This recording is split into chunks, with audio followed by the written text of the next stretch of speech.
Hello friends, welcome to my YouTube channel. നമ്മൾ എല്ലാവർക്കും പരിചയമുള്ള ഒരു ആപ്പ് ആണ് Google Classroom. ഇന്ന് നമ്മൾ ഡിസ്കസ് ചെയ്യാൻ പോകുന്നത് ടീച്ചേഴ്സിന് എങ്ങനെ അസൈൻമെന്റ് കൊടുക്കാമെന്നും സ്റ്റുഡൻസിന് ആ ആക്ടിവിറ്റി തിരിച്ച് ടീച്ചേഴ്സിന് എങ്ങനെ പ്രൈവറ്റ് ആയിട്ട് സെൻഡ് ചെയ്യാമെന്നും കൂടിയാണ് ഇന്നത്തെ വീഡിയോ. അപ്പോൾ വീഡിയോയിലേക്ക് കടക്കുന്നതിന് മുന്നായി നിങ്ങൾ ആദ്യമായിട്ടാണ് എൻ്റെ ചാനൽ കാണുന്നതെങ്കിൽ സബ്സ്ക്രൈബ് ചെയ്യൂ, എൻ്റെ തൊട്ടടുത്തുള്ള ബെൽ ഐക്കൺ കൂടി എനേബിൾ ചെയ്യൂ. എങ്കിൽ മാത്രമേ ഞാൻ അപ്ലോഡ് ചെയ്യുന്ന വീഡിയോസ് നിങ്ങൾക്ക് കൃത്യസമയത്ത് നോട്ടിഫിക്കേഷനായി ലഭിക്കുകയുള്ളൂ. Let's start the video. ആദ്യം ടീച്ചേഴ്സ് എങ്ങനെ അസൈൻമെന്റ് കൊടുക്കുമെന്ന് നോക്കാം. അതിനായി Google Classroom ഓപ്പൺ ചെയ്യുക. ഞാൻ ഓൾറെഡി ഒരു ക്ലാസ് റൂം ക്രിയേറ്റ് ചെയ്തിട്ടുണ്ട്. 8 എന്ന് പറയുന്ന ഒരു ക്ലാസ് റൂം ഓപ്പൺ ചെയ്യുക. താഴെ ക്ലാസ് റൂം എന്ന് പറയുന്ന ഐക്കൺ ക്ലിക്ക് ചെയ്യുക. ക്ലാസ് റൂം ക്ലിക്ക് ചെയ്തതിന് ശേഷം നിങ്ങൾക്ക് 5 ഓപ്ഷൻസ് കാണാം. നമ്മൾ സ്റ്റുഡൻസിന് അസൈൻമെന്റ് കൊടുക്കുന്നതിന് മുന്നേ ടോപ്പിക് ക്രിയേറ്റ് ചെയ്യുന്നത് നല്ലതാണ്. നമ്മൾ ടോപ്പിക് ക്രിയേറ്റ് ചെയ്തിട്ടുണ്ടെങ്കിൽ ഏത് ടോപ്പിക്കിൽ നിന്നാണ് അസൈൻമെന്റ് വന്നത് എന്ന് സ്റ്റുഡൻസിനെ പെട്ടെന്ന് ഐഡന്റിഫൈ ചെയ്യാൻ പറ്റും. അതിനായി ടോപ്പിക് എന്ന് പറയുന്ന ഓപ്ഷൻ ക്ലിക്ക് ചെയ്യുക. ഞാനിവിടെ ഒരു സാമ്പിൾ ടോപ്പിക് ക്രിയേറ്റ് ചെയ്യുകയാണ്. ഇപ്പം അക്കൗണ്ടിങ് എന്ന് പറയുന്ന ഒരു ടോപ്പിക്ക് ഞാൻ അടിച്ചു. അതിനുശേഷം ആഡ് ക്ലിക്ക് ചെയ്യുക. ടോപ്പിക് ആഡ് ചെയ്തതിനു ശേഷം വീണ്ടും ആ പ്ലസ് സൈൻ ക്ലിക്ക് ചെയ്യുക. അതിനുശേഷം അസൈൻമെന്റ് ഓപ്ഷൻ സെലക്ട് ചെയ്യുക. ടൈറ്റിൽ എന്ന ഭാഗത്ത് ടൈറ്റിൽ ടൈപ്പ് ചെയ്യുക. ഞാനിവിടെ ടൈറ്റിൽ ഭാഗത്ത് ആക്ടിവിറ്റി ടൈപ്പ് ചെയ്യുകയാണ്.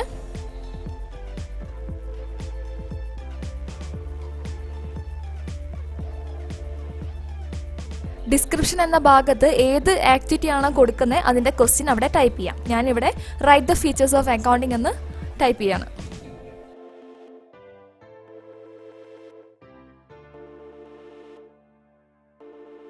അതിനുശേഷം താഴെ ടോപ്പിക് എന്ന് പറയുന്ന ഓപ്ഷൻ സെലക്ട് ചെയ്യാം. അവിടെ നമ്മൾ നേരത്തെ ക്രിയേറ്റ് ചെയ്ത് വെച്ചിരിക്കുന്ന ടോപ്പിക് അവിടെ കാണാം. അത് സെലക്ട് ചെയ്ത് സേവ് ക്ലിക്ക് ചെയ്യുക. അതിനുശേഷം സെൻഡ് എന്ന് പറയുന്ന ഐക്കൺ ക്ലിക്ക് ചെയ്യുക. അപ്പം ഈ ക്ലാസ് വർക്ക് എന്ന് പറയുന്ന ഓപ്ഷനിൽ നമുക്ക് കാണാം, നമ്മൾ കൊടുത്ത ടോപ്പിക് കാണാം, അതുപോലെ തന്നെ നമ്മൾ കൊടുത്ത ആക്ടിവിറ്റി കാണാം. നെക്സ്റ്റ്, സ്റ്റുഡൻസ് എങ്ങനെ ടീച്ചേഴ്സിന് പ്രൈവറ്റ് ആയിട്ട് മെസ്സേജ് അയക്കുമെന്ന് നോക്കാം. അതായത് ഈ അസൈൻമെന്റ് എങ്ങനെ പ്രൈവറ്റ് ആയിട്ട് സെൻഡ് ചെയ്യുമെന്ന് നോക്കാം. ടീച്ചേഴ്സിന് പ്രൈവറ്റ് ആയിട്ട് മെസ്സേജ് അയച്ചിട്ടുണ്ടെങ്കിൽ ആ ഗ്രൂപ്പിലുള്ള ആ ക്ലാസ് റൂമിലുള്ള ബാക്കി സ്റ്റുഡൻസ് ഒന്നും ആ അയക്കുന്ന മെസ്സേജ് കാണില്ല. അത് എങ്ങനെയാന്ന് നോക്കാം. അതിനുവേണ്ടി ഞാൻ ആ ടീച്ചറിന്റെ ക്ലാസ് കോഡ് ഉപയോഗിച്ച് ഞാൻ ആ ക്ലാസ്സിലേക്ക് ജോയിൻ ചെയ്തു. ആ സ്റ്റുഡന്റ് 8 എന്ന് പറയുന്ന ക്ലാസ് റൂം ക്ലിക്ക് ചെയ്യുക. ക്ലിക്ക് ചെയ്തതിന് ശേഷം ക്ലാസ് റൂം എന്ന് പറയുന്ന ഓപ്ഷൻ നിൽക്കുക. അത് ഓട്ടോമാറ്റിക്കലി അങ്ങനെ തന്നെ വരും. ന്യൂ അസൈൻമെന്റ് ക്ലിക്ക് ചെയ്യുക. അവിടെ ടീച്ചർ കൊടുത്ത ആക്ടിവിറ്റി അവിടെ കാണാം. അതിൽ താഴെ യുവർ വർക്ക് എന്ന് പറയുന്ന ഓപ്ഷൻ ജസ്റ്റ് ഒന്ന് മുകളിലേക്ക് സ്വൈപ്പ് ചെയ്യാം. അവിടെ add attachment, add private comment എന്നൊക്കെ കാണാം. ഫോട്ടോ ആഡ് ചെയ്യാനാണെങ്കിൽ ആഡ് അറ്റാച്ച്മെന്റ് എന്ന് പറയുന്ന ഓപ്ഷൻ ക്ലിക്ക് ചെയ്യുക. അറ്റാച്ച്മെന്റ് ക്ലിക്ക് ചെയ്യുമ്പോൾ കുറെ ഓപ്ഷൻസ് കാണാം. Drive, link, file, take photo എന്ന് പറയുന്ന കുറെ ഓപ്ഷൻസ് കാണാം. അതിൽ ഫയൽ ക്ലിക്ക് ചെയ്യുക. അപ്പോൾ നമ്മുടെ ഫോൺ ഗാലറിയിലുള്ള എല്ലാ ഫയൽസും അതിൽ വരും. അതിൽ ഏതാന്ന് വെച്ചാൽ അത് സെലക്ട് ചെയ്യുക. ആ സെലക്ട് ചെയ്ത ഫയൽ ഇവിടെ കാണാം. ആഡ് പ്രൈവറ്റ് കമന്റിൽ എന്തെങ്കിലും ടെക്സ്റ്റ് മെസ്സേജ് അയക്കാനുണ്ടെങ്കിൽ അത് അവിടെ ടൈപ്പ് ചെയ്യാം.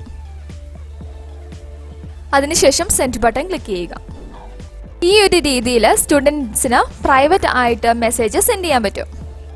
Thanks for watching the video.